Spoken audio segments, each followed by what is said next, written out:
Se cuenta una historia de un respetado maestro y erudito de matemáticas. Sus libros y conferencias iban mucho más allá del alcance de la persona promedio, y a menudo estaban fuera del alcance de sus estudiantes más avanzados. Pero un día, la reputación de este profesor mundialmente famoso cambió para siempre. Varios estudiantes internacionales pasaron la Navidad con él y su familia, y vieron un lado de él que nunca habían imaginado. Rodeado por sus nietos e invitados, este profesor erudito se sentó en el suelo, felizmente jugando juegos diseñados para niños de 4 y 5 años. Los estudiantes informaron al día siguiente: es difícil creer que alguien como él pueda hacer tanto como nosotros. En muchos aspectos, las Escrituras enseñan esta misma clase de cosas acerca de Dios. Dejan claro que Dios trasciende su creación. Él es completamente diferente, pero también revelan muchas similitudes entre Dios y la creación. Por muy difícil que sea entenderlo, las Escrituras enseñan que Dios también es como nosotros. Esta es la tercera lección de nuestra serie Creemos en Dios, y la hemos titulado Cómo Dios es como nosotros. En esta lección veremos lo que los teólogos comúnmente llaman los atributos comunicables de Dios, las formas en que Dios y su creación son similares. Anteriormente en esta serie definimos los atributos de Dios como las perfecciones de la esencia de Dios reveladas a través de una variedad de manifestaciones históricas. Podemos recordar que los teólogos evangélicos han categorizado a menudo los atributos de Dios en dos grupos. Los atributos incomunicables de Dios son las perfecciones de su esencia que lo hacen completamente diferente de su creación, y los atributos comunicables de Dios son las perfecciones de la esencia de Dios que son similares a las cualidades de su creación. En esta lección volveremos nuestra atención a esta segunda clase de perfecciones divinas, los atributos comunicables de Dios. Nuestra exploración de cómo Dios es como nosotros se dividirá en dos partes principales. Primero, exploraremos los fundamentos bíblicos para discutir esta faceta de la doctrina de Dios. Y segundo, exploraremos las perspectivas teológicas de los teólogos sistemáticos evangélicos sobre los atributos comunicables de Dios. Comencemos con los fundamentos bíblicos para examinar estos asuntos. Debido a nuestras limitaciones humanas, nos enfrentamos a innumerables misterios mientras exploramos lo que las Escrituras enseñan acerca de Dios. Y esto es cierto cuando tratamos con los atributos comunicables de Dios. En esta serie, hemos aprendido que Dios es completamente diferente a su creación, no solo en algunas de sus perfecciones, sino en todas de ellas. Pero al mismo tiempo, todos los que conocemos la Biblia, sabemos que a menudo describe a Dios y a su creación como si fueran muy similares. Palabras como santo, justo, recto, bueno, fiel, amoroso y poderoso se aplican tanto a Dios como a diversos aspectos de la creación. Por lo tanto, por muy difícil que sea para nosotros comprender cómo estas dos perspectivas encajan, la fe bíblica nos llama a afirmar que Dios es ambos, diferente y similar a su creación. Podemos resumir los fundamentos bíblicos para discutir el estudio de los atributos comunicables de Dios de varias maneras, pero para nuestros propósitos veremos solo dos direcciones. Primero, notaremos tres estrategias básicas que los autores bíblicos siguieron cuando trataron estos asuntos. Y segundo, consideraremos las perspectivas bíblicas sobre la humanidad que son cruciales para explorar las semejanzas entre Dios y la creación. Comencemos con las tres estrategias básicas que los autores bíblicos usaron para enseñarle a su audiencia acerca de Dios. En una lección anterior, mencionamos que los teólogos académicos medievales se enfocaron mucho en la teología natural. Ellos trataron de aprender acerca de Dios observando la naturaleza sin mucha atención directa a las Escrituras, e identificaron tres estrategias formales para discernir las verdades sobre Dios desde la naturaleza: el camino de la negación o vía negationis en latín, el camino de la causalidad o vía causalitatis y el camino de la eminencia o vía eminentiae. Ahora, a través de los siglos, Los teólogos protestantes han acordado correctamente que podemos aprender mucho sobre Dios a partir de la naturaleza de estas maneras. Pero los protestantes también han enfatizado que necesitamos la guía de la revelación especial de las Escrituras. Las Escrituras sirven, por así decirlo, como anteojos que aportan claridad a lo que Dios ha revelado acerca de sí mismo en la revelación general. Como Juan Calvino escribió en su obra Institución de la Religión Cristiana, libro 1, capítulo 6, sección 1, porque como los viejos o los que tienen cualquier otra enfermedad de los ojos, poniéndose anteojos comienzan a leer claramente, de la misma manera la Escritura, recogiendo en nuestro entendimiento el conocimiento de Dios, que de otra manera sería confuso, y deshaciendo la oscuridad, nos muestra muy a las claras al verdadero Dios. La manera más simple de definir la teología natural sería lo que aprendemos en la naturaleza. La revelación especial habla de cómo Dios se revela, no en la naturaleza, ni en nosotros mismos, ni en el mundo que nos rodea, sino en las Escrituras y últimamente en Cristo. Y esto se aplica por medio de la obra de su Espíritu Santo. Y parece que la Biblia nos dice que las cualidades invisibles de Dios han sido claramente mostradas en el mundo que nos rodea en la creación, en Romanos capítulo 1 y en el Salmo 8. Y para los que tienen ojos para ver, eso está claro. El problema es que no tenemos ojos para ver. Estamos ciegos, y lo que Dios ha hecho es que se ha revelado de una manera especial, de una manera particular, finalmente en Cristo en la cruz, como lo atestigua su palabra en el Antiguo y el Nuevo Testamento. La revelación general siempre existe. Cuando miramos al cielo o cuando vemos la ley moral, esa es la revelación general. Cuando vemos la conciencia en el trabajo en las personas, esa es la revelación general. Al final, lo único que la revelación general puede dar a la gente es saber que Dios existe, que Él es poderoso y eterno. Pero es solo a través de una revelación especial que podemos entender que este Dios eternamente existente y poderoso es santo, justo, bueno, amoroso y misericordioso.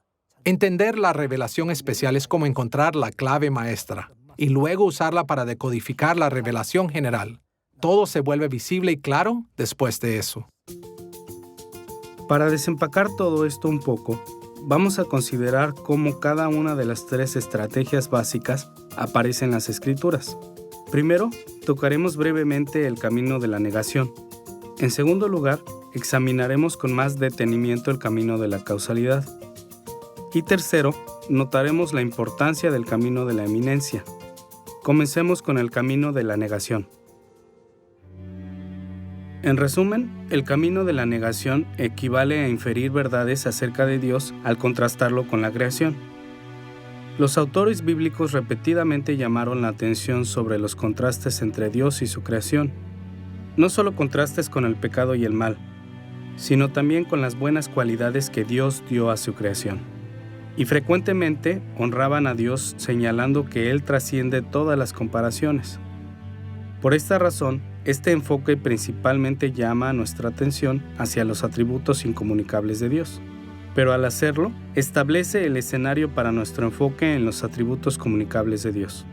En última instancia, no podemos ver cómo Dios es como nosotros sin antes darnos cuenta de lo totalmente diferente que es de nosotros. Así, aunque esta lección se centra en los atributos comunicables de Dios, el camino de la negación en las Escrituras nos recuerda una y otra vez el gran misterio que, de una manera u otra, todos los atributos de Dios son incomunicables. A diferencia del camino de la negación, la segunda estrategia básica, el camino de la causalidad, nos dirige principalmente hacia los atributos comunicables de Dios. En las Escrituras, el camino de la causalidad abre un camino para discernir cómo Dios es como nosotros al comparar a Dios con las cosas buenas que ha hecho. La experiencia común nos enseña que una pintura refleja las habilidades, emociones y pensamientos de su artista, y una pieza de música refleja el talento y la imaginación de su compositor. Y como resultado, podemos aprender mucho sobre artistas y compositores estudiando lo que han hecho. En muchos sentidos, los autores bíblicos hicieron lo mismo cuando sacaron conclusiones sobre Dios de sus observaciones de lo que Dios había hecho. Sabiendo que Dios es la primera causa o creador, ellos dedujeron lo que debe ser verdad sobre Él al notar las buenas cualidades que Él otorgó a su creación. Las Escrituras usan el camino de la causalidad de dos formas primarias. Por un lado, ofrecen comparaciones directas entre Dios y lo que ha hecho. Escuchemos, por ejemplo, la manera en que el Salmo 94, versículo 9, emplea esta estrategia. El que hizo el oído no oirá, el que formó el ojo no verá. Como vemos aquí, como Dios hizo el oído e hizo el ojo, podemos estar seguros de que Dios mismo tiene la capacidad de escuchar y ver. ¿Qué clase de Dios crea la belleza de la tierra, excepto el Dios que es bello? ¿Qué clase de Dios crea el orden, excepto el Dios que es ordenado? ¿Qué clase de Dios puede dar vida, excepto el Dios viviente? No hay fin a las verdades que podemos aprender acerca de Dios, notando las cosas buenas que Dios ha hecho. Además de las comparaciones directas, los autores bíblicos también emplearon el camino de la causalidad cuando hicieron comparaciones figurativas entre Dios y su creación. A veces, estas comparaciones implicaban objetos inanimados. Por ejemplo, en Isaías capítulo 10, versículo 17, leemos estas palabras: «Y la luz de Israel será por fuego, y su santo por llama, que abrase y consuma en un día sus cardos y sus espinos».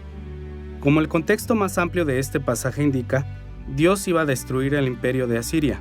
Para explicar cómo esto sucedería, Isaías se refirió a Dios metafóricamente como un fuego y una llama que abrazará y consumirá. En efecto, Isaías se basó en las similitudes entre las potencias consumidoras del fuego y el poder consumidor de Dios. El mismo tipo de razonamiento está detrás de otras metáforas para Dios, como las que aparecen en el Salmo 18, versículo 2, donde el salmista dice: «Jehová, roca mía y castillo mío, y mi libertador, Dios mío, fortaleza mía, en él confiaré, mi escudo y la fuerza de mi salvación, mi alto refugio». Aquí vemos que el salmista comparó a Dios con varias cosas que Dios había hecho: una gran roca o una peña, un castillo, un escudo, una fuerza y un alto refugio. Él hizo esto para expresar cómo Dios lo había protegido y lo había asegurado contra sus enemigos. Las Escrituras también comparan a Dios con los animales. Por ejemplo, en Deuteronomio capítulo 32, versículos 10 y 11, Moisés dijo: «Dios protegió y cuidó a Jacob, como un águila que agita el nido y revolotea sobre sus polluelos». Y de manera similar, el Salmo 91, versículo 4 nos dice: «Dios con sus plumas te cubrirá, y debajo de sus alas estarás seguro». Como sugieren estos y muchos otros pasajes bíblicos, hay innumerables maneras en que la Biblia apunta hacia similitudes entre Dios y su creación. Y este prominente punto de vista bíblico establece un fundamento para explorar las muchas formas en que Dios es como lo que Él ha hecho. Las comparaciones figurativas son esenciales para comprender a Dios y sus atributos. No podemos comprender a Dios. Dios no es solo hombre en una escala mayor. Dios es Dios.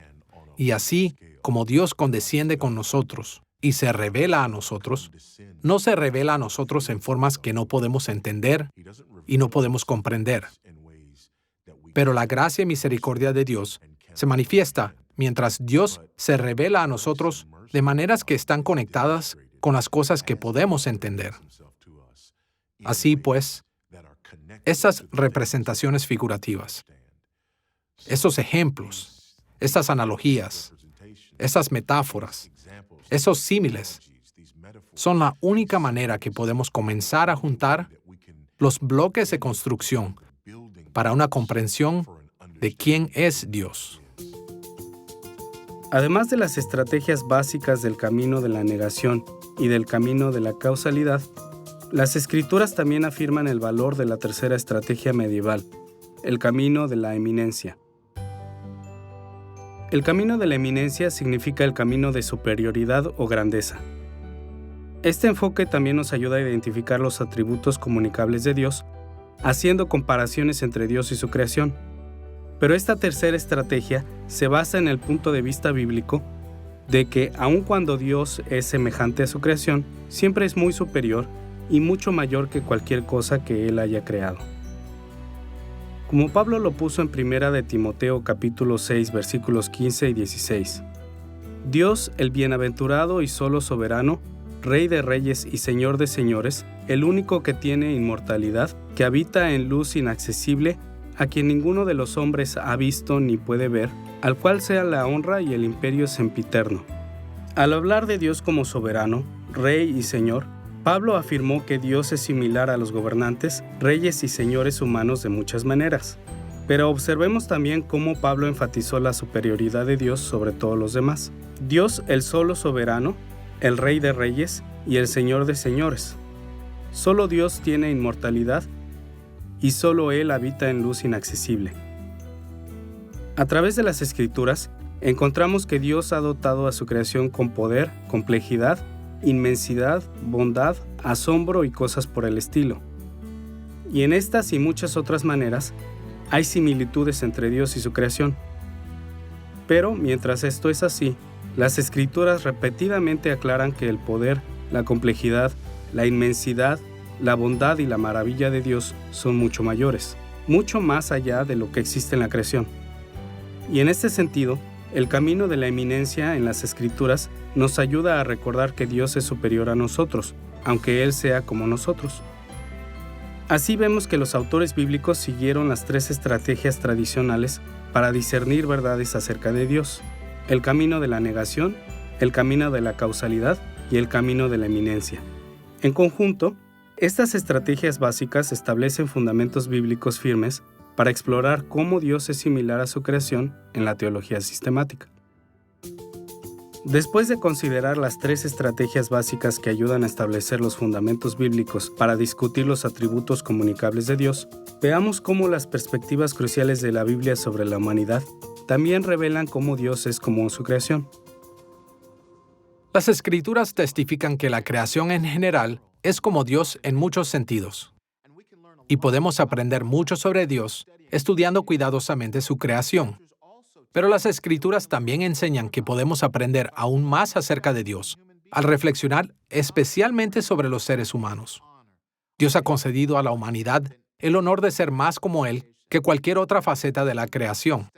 Y esta semejanza establece una base bíblica firme para explorar las perfecciones comunicables de Dios. La ciencia moderna nos ha hecho más conscientes de las inmensas extensiones del universo. Por lo tanto, es fácil subestimar la importancia de los seres humanos. Somos solo pequeñas manchas de nuestro planeta. Nuestro planeta es poco más que un punto azul en nuestro sistema solar. Nuestro sistema solar es una porción minúscula de nuestra galaxia, y hay innumerables e inmensas galaxias en todo el universo. Por esta razón, puede parecer que los seres humanos somos demasiado insignificantes para ser considerados cuando queremos aprender acerca de Dios. Pero tan pequeños como somos, las Escrituras enseñan que en realidad los seres humanos somos la corona de la creación de Dios. Como leemos en el Salmo 8, versículos 3 al 5, «Cuando veo tus cielos, obra de tus dedos, la luna y las estrellas que tú formaste, digo, ¿qué es el hombre para que tengas de él memoria? ¿Y el Hijo del Hombre para que lo visites? Le has hecho poco menor que los ángeles y lo coronaste de gloria y de honra». Como nos dice este pasaje, la humanidad puede parecer pequeña e insignificante comparada con los cielos, pero a pesar de las apariencias, Dios realmente nos hizo un poco menor que los ángeles y nos coronó de gloria y de honra. Como el autor de Hebreos explicó en Hebreos capítulo 2, versículos 5 al 9, incluso la subordinación de la humanidad a los ángeles es solo temporal. Cuando Cristo regrese en gloria, los seres humanos que lo hemos seguido seremos exaltados por encima de los seres espirituales más grandes. En Génesis capítulo 1, versículo 26, las Escrituras reconocieron por primera vez el estatus especial de los seres humanos cuando Dios dijo: «Hagamos al hombre a nuestra imagen, conforme a nuestra semejanza». Como vemos aquí, en distinción de cualquier otra criatura, los seres humanos somos la imagen y semejanza de Dios. Ahora bien, toda la gama de esta enseñanza bíblica sobre la humanidad va mucho más allá del alcance de esta lección. Pero para nuestros propósitos aquí, simplemente señalaremos que las expresiones imagen y semejanza afirman que los seres humanos somos más semejantes a Dios que cualquier otra faceta de la creación. Dios hizo a los seres humanos como Él, para que pudiéramos servir como sus representantes reales y sacerdotales, llenando y subyugando la tierra para su gloria. Al principio, nuestros primeros padres estaban sin mancha. Más tarde, el pecado y la rebelión contra Dios corrompieron todas las facetas de la existencia humana. Pero pasajes como Génesis capítulo 9, versículo 6 y Santiago capítulo 3, versículo 9 indican que incluso los seres humanos rebeldes y pecadores seguimos siendo honrados como la imagen y semejanza de Dios. Y más que esto, Dios llama y equipa a hombres y mujeres a quienes Cristo redimió para que nos apartemos de nuestro pecado y seamos renovados a su semejanza. Como leemos en Efesios capítulo 4, versículos 22 al 24. En cuanto a la pasada manera de vivir, despojaos del viejo hombre, que está viciado conforme a los deseos engañosos, y renovaos en el espíritu de vuestra mente, y vestíos del nuevo hombre, creado según Dios, en la justicia y santidad de la verdad. Debido a que los seres humanos somos la imagen y semejanza de Dios, las Escrituras frecuentemente revelan quién es Dios comparándolo con los seres humanos. Pasajes como Mateo capítulo 7, versículo 11, se refieren a Dios como Padre y lo comparan con los padres humanos. Pasajes como Isaías capítulo 5, versículos 1 al 7 y Juan capítulo 15, versículo 1, compara a Dios con un jardinero. Dios es descrito como un rey en lugares como Números capítulo 23, versículo 21 y Primera de Timoteo capítulo 1, versículo 17. Y Dios es comparado con un pastor en lugares como Génesis capítulo 48, versículo 15 y Hebreos capítulo 13, versículo 20. Dios es comparado a un esposo en pasajes como Isaías capítulo 54, versículo 5. La lista sigue y sigue. Por supuesto, el camino de la eminencia nos recuerda que Dios es superior a cualquier padre humano, jardinero, rey, pastor o esposo. Pero estas y otras innumerables comparaciones demuestran que podemos aprender mucho acerca de Dios a través de nuestra comprensión de los seres humanos. ¿Se puede tener conciencia de Dios y sus atributos sin obtener conciencia alguna de nosotros mismos en el proceso? La respuesta es que, de hecho, las dos siempre van juntas. Juan Calvino hace este punto integral en su institución de la religión cristiana. Primero, tenemos el conocimiento de Dios y del yo. Sin el conocimiento de Dios, no hay conocimiento de uno mismo. Fuimos hechos para ser atraídos hacia Él, y hacia el conocimiento de Él nos lleva al conocimiento de nosotros mismos. Entonces, un conocimiento real de nosotros mismos es integral para conocerlo también a Él. A lo largo de la historia de la Iglesia, los teólogos cristianos han articulado una variedad de maneras en las que los seres humanos somos como Dios, pero en general se han concentrado en 3 características humanas principales. Más adelante en esta lección las estudiaremos más a detalle, pero por ahora simplemente proporcionaremos una visión general de estas 3 características humanas. En primer lugar, los teólogos han enfatizado lo que las Escrituras enseñan sobre el carácter intelectual de los seres humanos. Aun y cuando nuestra caída en el pecado ha corrompido nuestras mentes, todavía somos intelectualmente superiores a otras criaturas terrenales. Ciertamente, la mente de Dios es mucho más grande que la mente humana, pero nuestras habilidades intelectuales de criatura nos hacen similares a Dios. Como la Biblia nos dice, de muchas maneras Dios piensa, planea y razona, al igual que nosotros. En segundo lugar, los teólogos a menudo han subrayado el carácter volitivo de los seres humanos, el hecho de que Dios nos ha dotado de la voluntad humana. Una vez más, el pecado ha corrompido la voluntad humana, pero a diferencia de una roca o algún otro objeto inanimado, Dios nos ha dotado con la capacidad de tomar decisiones. Sabemos, por supuesto, que la voluntad de Dios es muy superior a la voluntad humana, pero nuestra capacidad de ejercer nuestra voluntad nos hace parecernos a Dios. En tercer lugar, los teólogos han subrayado el carácter moral de los seres humanos como otra forma en que somos como Dios. A diferencia de cualquier otra criatura física, nuestros pensamientos y elecciones tienen cualidades morales. Ahora bien, el carácter moral de Dios es completamente perfecto y por lo tanto muy por encima de todo lo que podríamos lograr. Pero aún así, junto con los ángeles y los demonios, los seres humanos somos considerados responsables por las cualidades morales de las decisiones que tomamos. Más adelante en esta lección, veremos cómo el énfasis de la Biblia en estas tres características humanas ha proporcionado la dirección para que los teólogos sistemáticos exploren los atributos comunicables de Dios.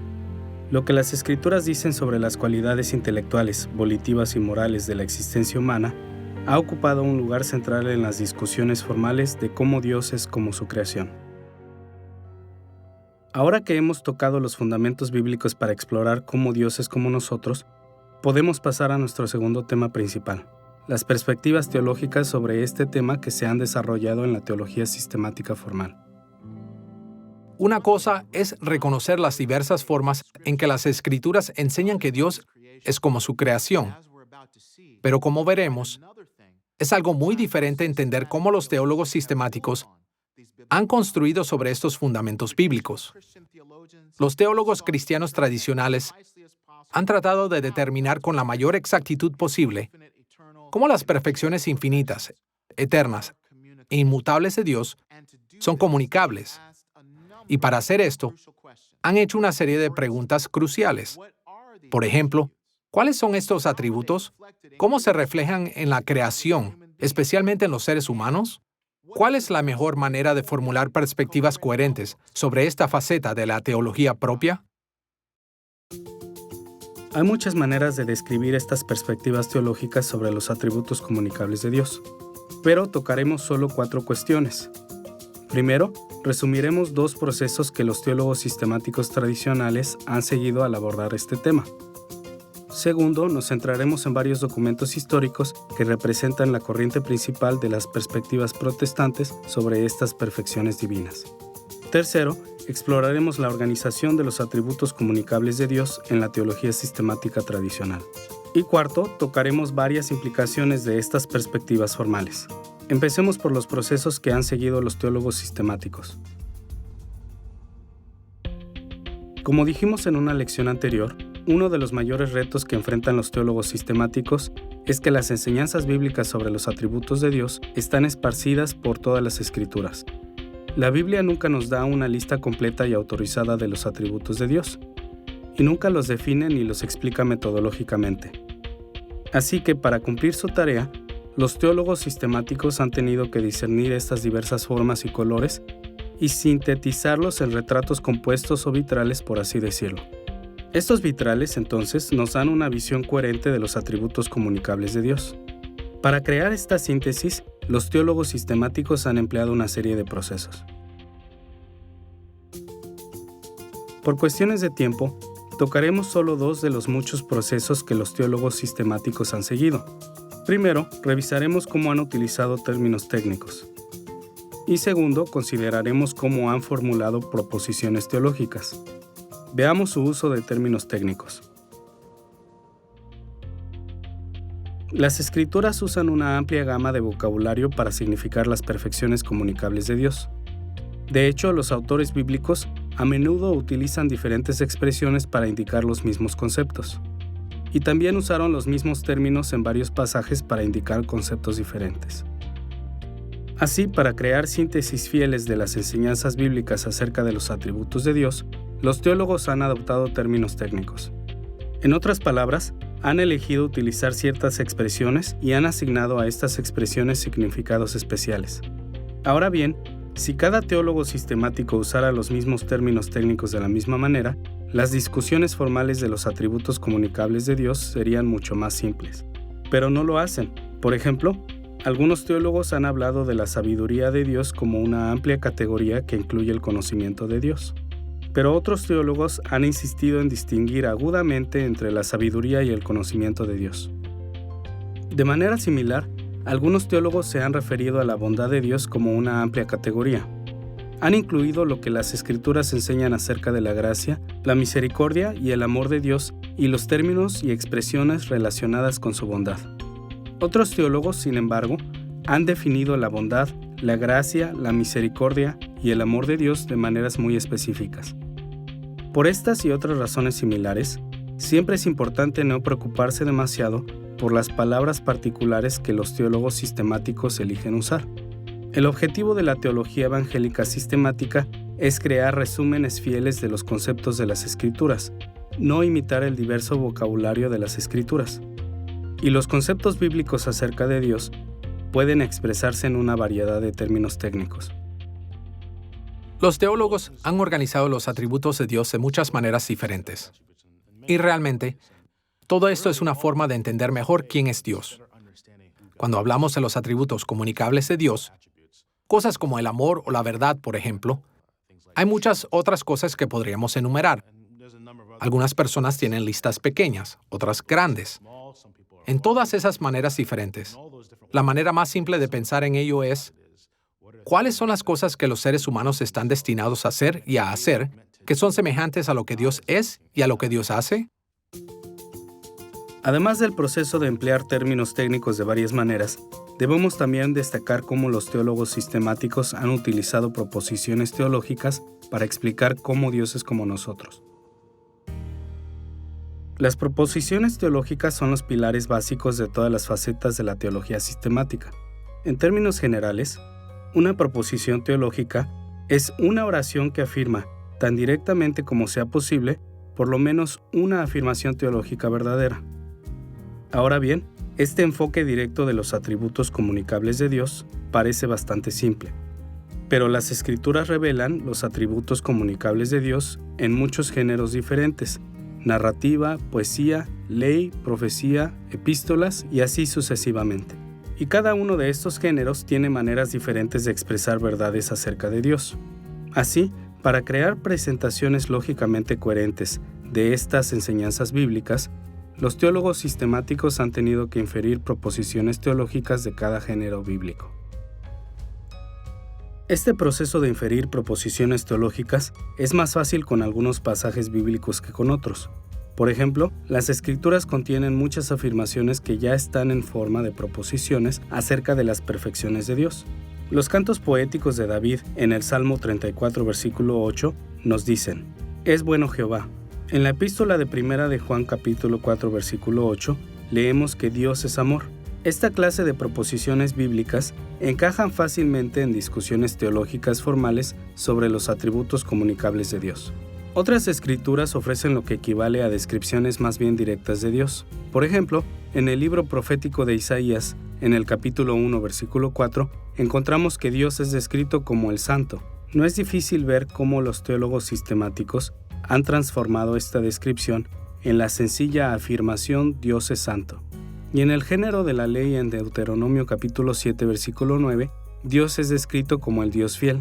En otras palabras, Dios es fiel. Pero no todos los pasajes bíblicos encajan tan fácilmente en la teología sistemática formal. Al tratar con narraciones bíblicas, a menudo podemos inferir muchas afirmaciones diferentes de la misma historia. Por ejemplo, el relato de la creación en Génesis capítulo 2 ilustra que Dios es poderoso, que Dios es sabio y que Dios es bueno. La historia de Sodoma y Gomorra en Génesis capítulo 19 ilustra que Dios es santo, Dios es misericordioso y Dios es justo. Cada narrativa bíblica ha dado a los teólogos sistemáticos la oportunidad de inferir una variedad de afirmaciones sobre los atributos comunicables de Dios. También vemos los atributos comunicables de Dios en lugares donde la Biblia depende en gran medida de figuras de lenguaje como metáforas, símiles y analogías. Esto es especialmente evidente en la poesía bíblica. Por ejemplo, pasajes poéticos como el Salmo 89, versículo 26, y pasajes proféticos como Isaías capítulo 64, versículo 8, hablan de Dios como Padre, una metáfora que nos dice muchas cosas diferentes acerca de Dios. Pero en vez de usar la multifacética imagen de Dios como Padre, los teólogos sistemáticos han estado más inclinados a proposiciones directas como Dios es bueno. Los pasajes poéticos como el Salmo 24, versículo 8 y Éxodo capítulo 15, versículo 3 y pasajes narrativos como Josué capítulo 23, versículo 10 retratan a Dios como un guerrero. Pero los teólogos sistemáticos típicamente han reducido su enfoque a la afirmación Dios es poderoso. Y sobre la base de pasajes poéticos como el Salmo 118, versículo 27, y la epístola de Primera de Juan, capítulo 1, versículo 5, podríamos decir que Dios es luz. Pero los teólogos sistemáticos han sido más propensos a traducir esta metáfora en la afirmación Dios es moralmente puro. Podemos ver que las figuras de comparación como estas revelan que Dios es como su creación, y de muchas maneras, El empleo del lenguaje figurativo enriquece nuestras discusiones sobre los atributos comunicables de Dios. Pero los teólogos sistemáticos se han centrado más en presentar estas mismas verdades acerca de Dios en forma de proposiciones teológicas directas. Y al hacerlo, han sido capaces de crear enseñanzas lógicamente coherentes sobre los atributos comunicables de Dios. La cuestión del método teológico se centra en las Escrituras porque son la fuente primaria y la autoridad absoluta o norma para toda nuestra teología.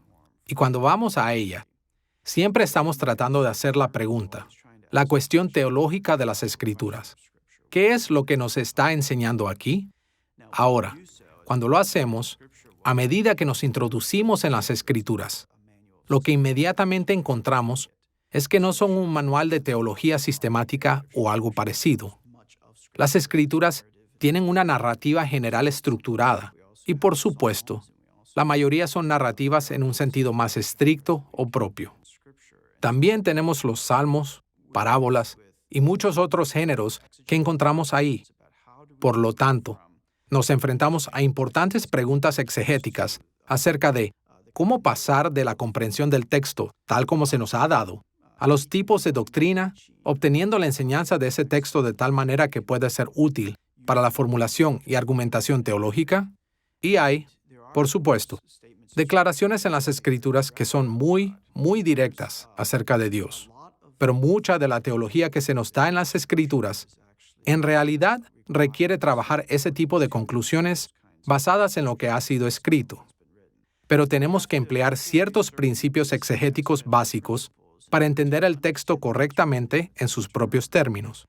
Y cuando lo hayamos hecho, tendremos una visión de quién es Dios. Habiendo considerado algunos de los procesos que han configurado perspectivas teológicas sobre los atributos comunicables de Dios, ayudará el considerar algunos documentos históricos que representan cómo los evangélicos han resumido esta faceta de la teología propia. Si examináramos las obras de los principales teólogos evangélicos, pronto se haría evidente que sus puntos de vista sobre los atributos comunicables de Dios son usualmente muy similares. Podríamos referirnos a cualquier número de listas que los cristianos han usado a lo largo de la historia de la Iglesia para expresar cómo Dios es como nosotros.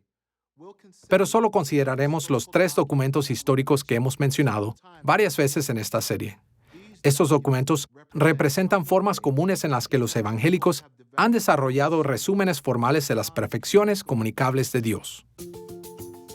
Repasaremos estos documentos históricos examinando primero la Confesión de Augsburgo escrita en el año 1530. Luego examinaremos la Confesión belga de 1561 y por último examinaremos el Catecismo Menor de Westminster escrito en el año 1647.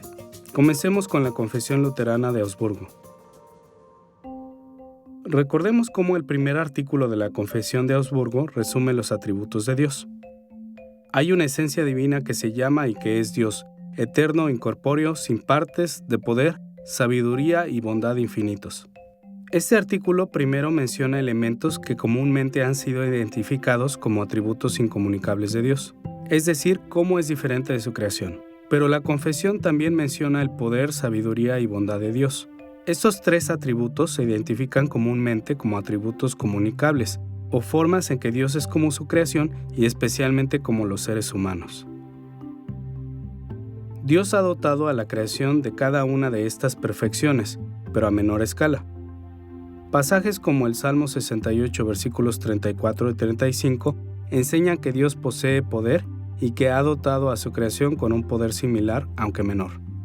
Pasajes como Daniel capítulo 2, versículos 20 y 21, revelan que Dios posee la sabiduría y que ha concedido un grado de sabiduría a los seres humanos.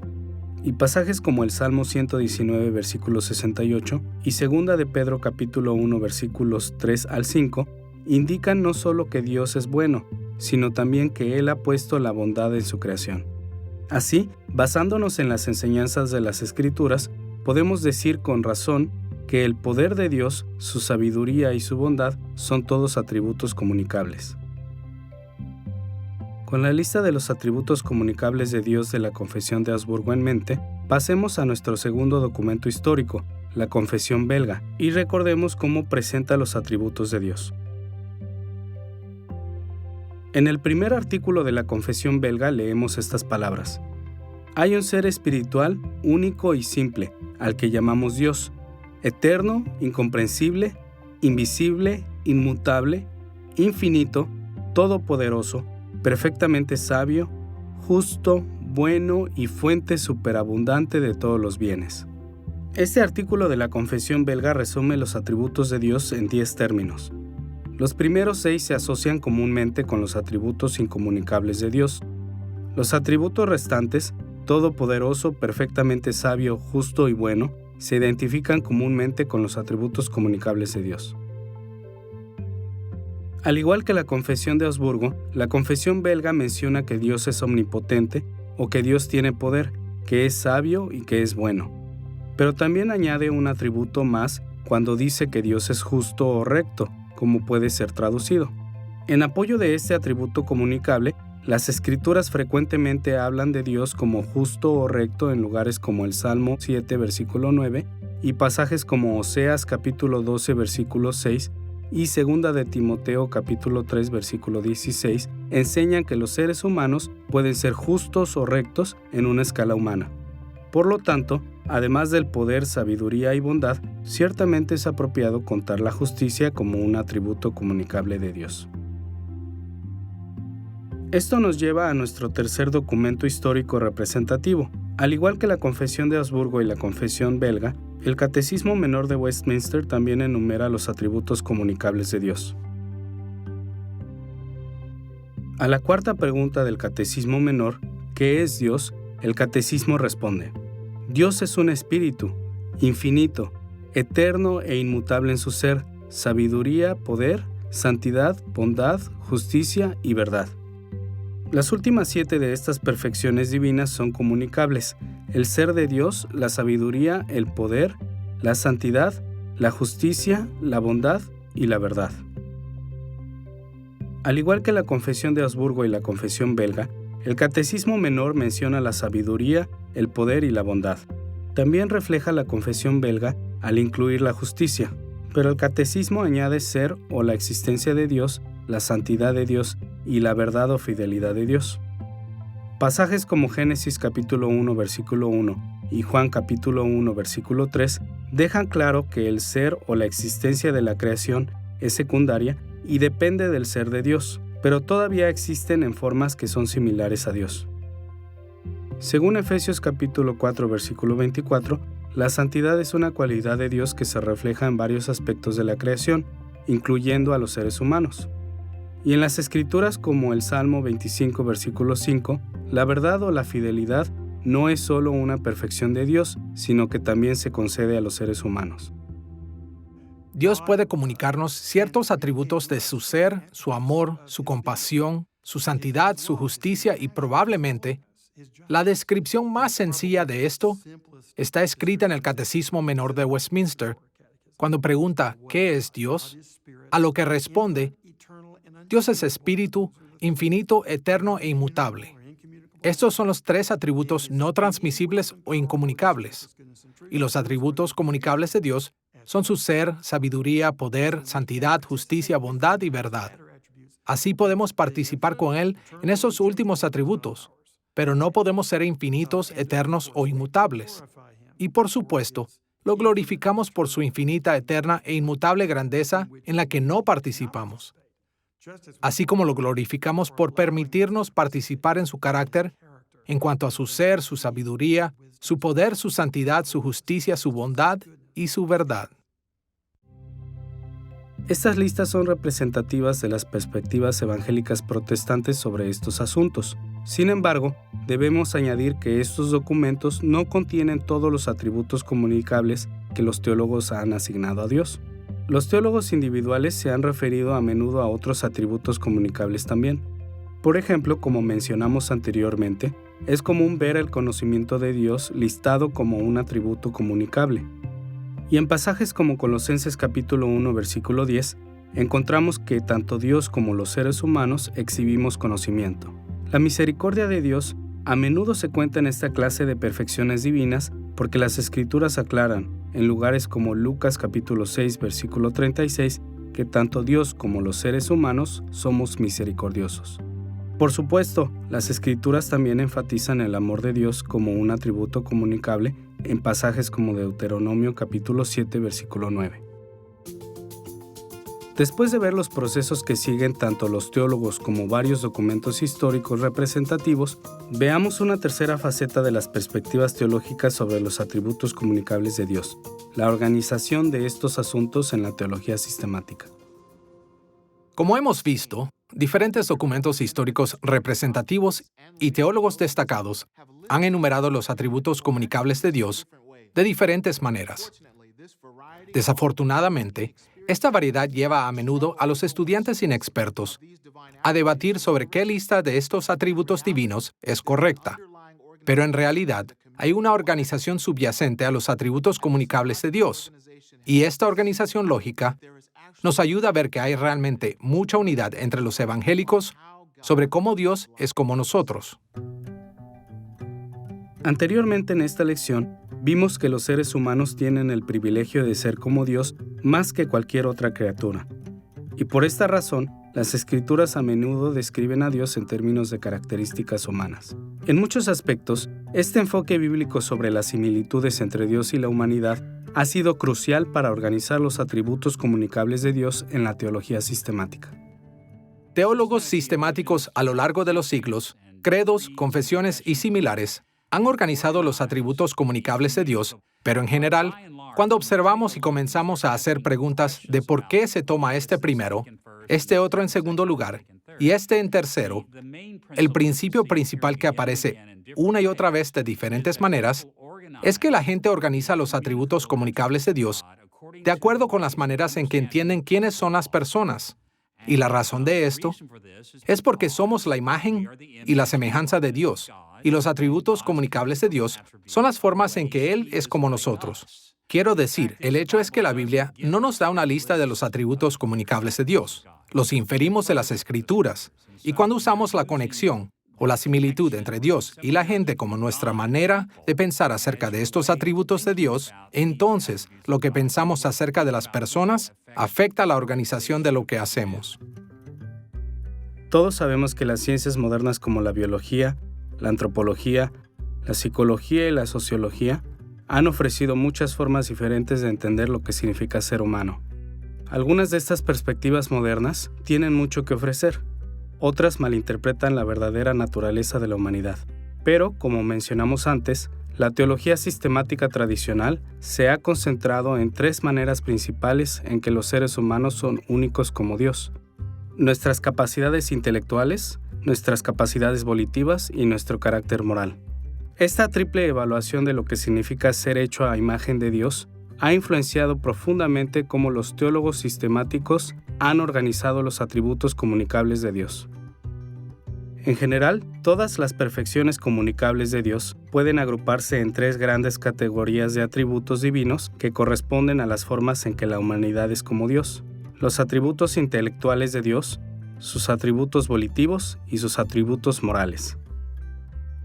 Podemos ver fácilmente cómo la sabiduría, poder y bondad de Dios, mencionada en el primer artículo de la Confesión de Augsburgo, se alinean con estas tres categorías generales.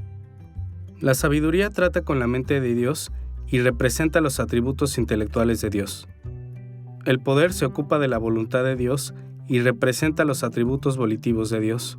Y la bondad se ocupa de los atributos morales de Dios.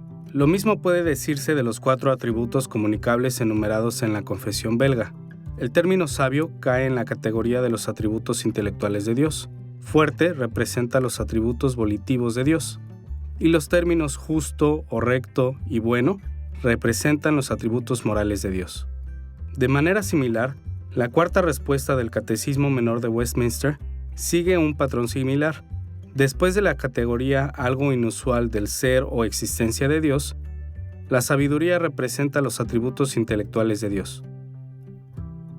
El poder representa los atributos volitivos de Dios, y los atributos morales de Dios incluyen su santidad, justicia, bondad y verdad. Estas observaciones ilustran que, aunque estos documentos históricos no son exactamente los mismos, no representan puntos de vista significativamente diferentes. A pesar de su variedad, todos se centran en las perfecciones comunicables de Dios, basadas en 3 características principales compartidas por Dios y los seres humanos como la imagen de Dios. Esta triple organización también nos ayuda a evaluar las variaciones introducidas por los teólogos individuales. Por ejemplo, añadir el conocimiento de Dios a la sabiduría de Dios es simplemente una manera de distinguir 2 facetas de sus atributos intelectuales. Añadir el término soberanía junto con el término más tradicional poder distingue 2 aspectos de los atributos volitivos de Dios. Y añadir términos como misericordia y amor distingue varios atributos morales de Dios. Con esto, podemos decir con confianza que hay una notable unidad en la teología evangélica sistemática sobre lo que debe ser considerado un atributo comunicable de Dios. Aunque siempre es posible exponer estas perfecciones de diferentes maneras, con una rara excepción, los atributos comunicables de Dios tienden a caer en las mismas categorías generales de los atributos intelectuales, volitivos y morales de Dios. Ahora que hemos considerado varias perspectivas teológicas sobre los atributos comunicables de Dios, observando los procesos que los teólogos sistemáticos han empleado, así como varios documentos históricos representativos y la organización lógica de este aspecto de la teología propia, debemos voltear a una cuarta consideración: algunas de las implicaciones prácticas de estas perspectivas teológicas. Hay muchas maneras de explorar las implicaciones prácticas de los atributos comunicables de Dios, pero para simplificar, veamos en solo 2 direcciones. Primero, tocaremos nuestras expectativas de Dios, y segundo, mencionaremos nuestra imitación de Dios. Comencemos con los tipos de expectativas que debemos tener de Dios al considerar los atributos comunicables de Dios. Desafortunadamente, cuando muchos seguidores bien intencionados de Cristo aprenden acerca de los atributos comunicables de Dios, a menudo interpretan mal cómo Dios actuó en tiempos bíblicos y crean falsas expectativas de cómo Dios actúa en sus propias vidas hoy en día. Los atributos de Dios son siempre verdades acerca de Él. No se encienden y se apagan. Nunca cambian.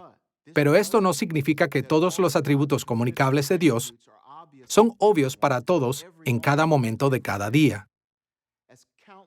Como demuestran innumerables ejemplos bíblicos, Dios mismo no cambia, y lo que hace en nuestras vidas nunca contradice quién es. Pero al mismo tiempo, no podemos predecir con precisión cómo Dios actuará en ningún momento de la historia, porque Él muestra sus atributos de muchas maneras diferentes. Para tener expectativas bíblicas de Dios, debemos tener en cuenta una distinción que hemos mencionado varias veces en esta serie: la distinción entre los atributos de Dios y sus manifestaciones históricas. Como hemos visto, todos los atributos de Dios, incluyendo sus atributos comunicables, son sin límites, desligados del tiempo y libres de toda variación. Pero a medida que Dios involucra a su creación finita, temporal y cambiante, manifiesta sus atributos de diferentes maneras en diferentes momentos. Algunas de estas manifestaciones se extienden a lo largo de periodos de tiempo significativos. Algunos ocurren solo aquí y allá, ahora y después. Pero la revelación general y el registro de la historia bíblica claramente revelan que Dios muestra sus atributos de manera que nunca son completamente predecibles. Pensemos en cómo esto es cierto en las 3 categorías tradicionales de atributos comunicables. Los atributos intelectuales de Dios son siempre verdades acerca de Él. Él es siempre omnisciente y sabio, pero a veces Dios manifiesta claramente su conocimiento y sabiduría en la historia bíblica y en nuestras vidas actuales. Otras veces no lo hace. Esta es la razón por la cual algunas figuras bíblicas reconocieron con alegría lo que Dios les había revelado, mientras que otras anhelaban una mayor comprensión de la mente de Dios.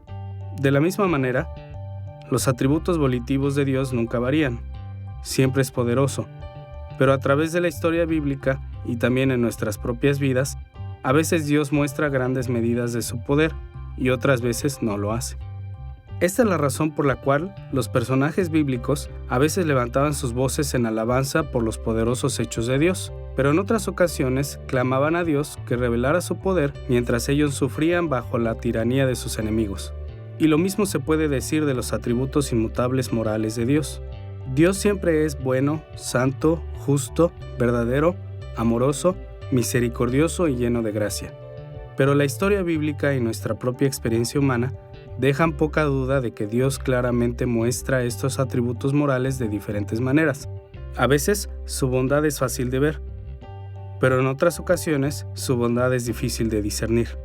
Es por eso que tantos personajes bíblicos ofrecieron acción de gracias por las bendiciones que recibieron, mientras que otros se lamentaron por los problemas y pruebas que sufrieron. Como estas variaciones demuestran, distinguir los atributos comunicables de Dios en las formas en que estos atributos se manifiestan en la historia es crucial para tener las expectativas correctas acerca de Dios. Bueno, creo que el poder ver la sabiduría, el amor, el poder de Dios y ese tipo de cosas en la creación en general es más un problema de la perspectiva humana que de Dios mismo.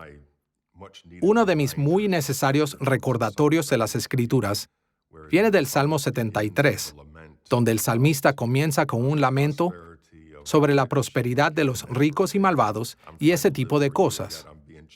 Y en vano he limpiado mi corazón, pues he sido azotado todo el día. Pero luego está el punto de inflexión a la mitad del Salmo donde dice, fue duro trabajo para mí, hasta que entrando en el santuario de Dios, comprendí el fin de ellos.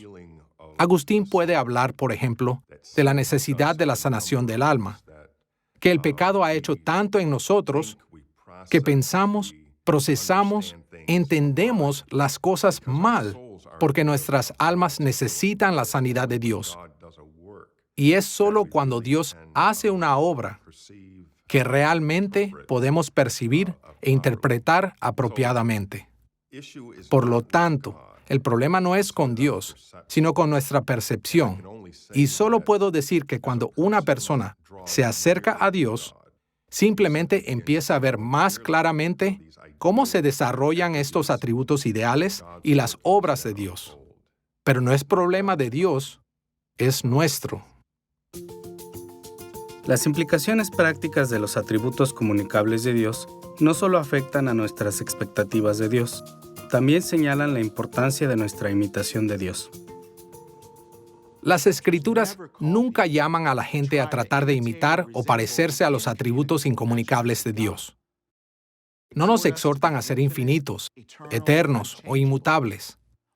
Por el contrario, las Escrituras nos llaman a humillarnos en alabanza y adoración a Dios porque Él es tan maravillosamente diferente de nosotros en estas formas.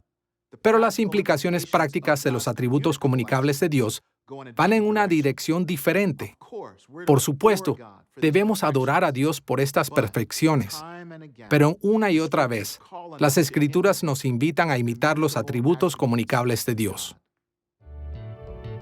Por ejemplo, en Lucas capítulo 6, versículo 36, Jesús dijo, «Sed, pues, misericordiosos, como también vuestro Padre es misericordioso».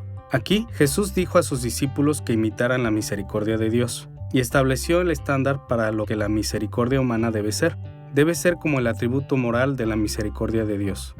Pablo también dio instrucciones similares en Efesios capítulo 4, versículo 32, cuando escribió, «Antes, sed benignos unos con otros, misericordiosos, perdonaos unos a otros como Dios también los perdonó a vosotros en Cristo». Imitar la bondad de Dios en su benevolencia y compasión es el estándar de bondad para todos los que siguen a Cristo.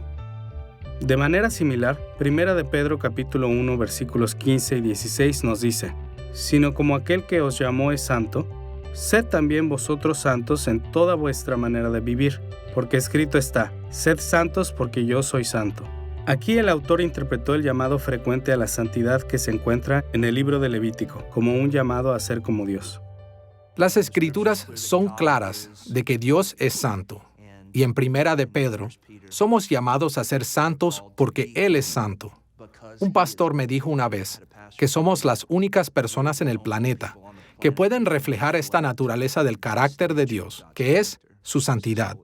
Y así, cuando estamos caminando en santidad, cuando nos apartamos del pecado, estando separados del mundo en ese aspecto, no solo estamos haciendo lo que Dios nos llamó a hacer, No solo estamos alejándonos del pecado porque Él nos llamó y nos lo pidió, sino que en realidad estamos reflejando una característica vital de Dios hacia otras personas. Y así, el mundo puede ver nuestra santidad, ver que estamos apartados, y ven la característica más importante de la naturaleza de Dios. Y pienso que bíblicamente hablando, debemos ser santos porque Él es santo, y lo hacemos no solo para complacer al Señor, sino para reflejar su carácter. Tanto en el Antiguo como en el Nuevo Testamento, Dios llama a su pueblo a ser santo como Él es santo. Y por eso, la santidad de Dios es algo que tiene una tremenda importancia práctica para el pueblo de Dios en cada era. Y la santidad implica por lo menos dos cosas. Significa, por un lado, estar separado de algo, y en este caso significa estar separado del pecado. Como el pueblo de Dios, somos llamados a no tener nada que ver con el pecado. Pero entonces, positivamente, significa estar conformados a Dios moralmente, ser como Él, tanto como cualquier criatura puede ser. Y así, nos esforzamos en todo lo que hacemos, donde quiera que Dios nos coloque, en toda la gama de nuestras relaciones, empleos y actividades, para ser como Dios, su carácter, en todo lo que decimos y hacemos. En términos de las tres categorías principales de los atributos comunicables de Dios, debemos conformar nuestras mentes a la mente de Dios. Debemos conformar nuestras voluntades a la voluntad de Dios. Nuestro carácter moral debe ser conformado al carácter moral de Dios. Pero debemos tener cuidado aquí. Como hemos visto, Dios manifiesta sus atributos intelectuales, volitivos y morales de diferentes maneras, mientras Él involucra a su creación. Y en muchos aspectos, lo mismo debe ser verdad para todos los que buscan imitar a Dios. Pensar que los pensamientos de Dios, después de Él, significan cosas diferentes en diferentes circunstancias. Para ejercer nuestras voluntades como Dios lo quiere, debemos actuar de diferentes maneras en diferentes momentos. Para reflejar el carácter moral de Dios, se requiere que vivamos en los caminos correctos en los momentos correctos. Por esta razón, el pueblo fiel de Dios debe aprender a imitar a Dios a la luz de todo lo que Él ha ordenado en las Escrituras. Las Escrituras nos proporcionan innumerables instrucciones para guiarnos mientras vivimos nuestras vidas diarias. Aprendamos a mostrar la sabiduría de Dios en diversas circunstancias, aplicando todo lo que la Biblia enseña. Aprendemos a imitar el poder de Dios en diferentes circunstancias, estudiando las muchas formas en que somos llamados a ejercer nuestra voluntad en obediencia a Dios. Aprendemos a imitar la bondad de Dios en diferentes situaciones, tomando en cuenta todas las instrucciones morales de las Escrituras. Nos sometemos a las diversas enseñanzas de las Escrituras con la plena confianza de que el Espíritu Santo está trabajando en nuestras vidas, preparándonos para el día en que estaremos totalmente conformados a Cristo. Como leemos en 1 de Juan capítulo 3 versículos 2 y 3, pero sabemos que cuando Él se manifieste, seremos semejantes a Él, porque le veremos tal como Él es. Y todo aquel que tiene esta esperanza en Él se purifica a sí mismo, así como Él es puro. En esta lección, hemos explorado cómo Dios es como nosotros, examinando los atributos comunicables de Dios. Hemos visto los fundamentos bíblicos para este esfuerzo en las formas en que los autores bíblicos compararon a Dios con su creación, especialmente con seres humanos hechos a su imagen.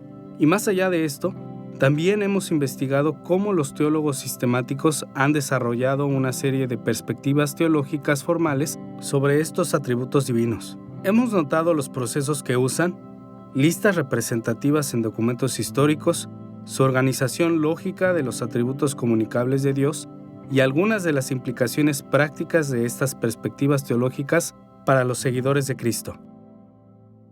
Por difícil que pueda ser entenderlo, Dios es muy diferente de todos los aspectos de su creación.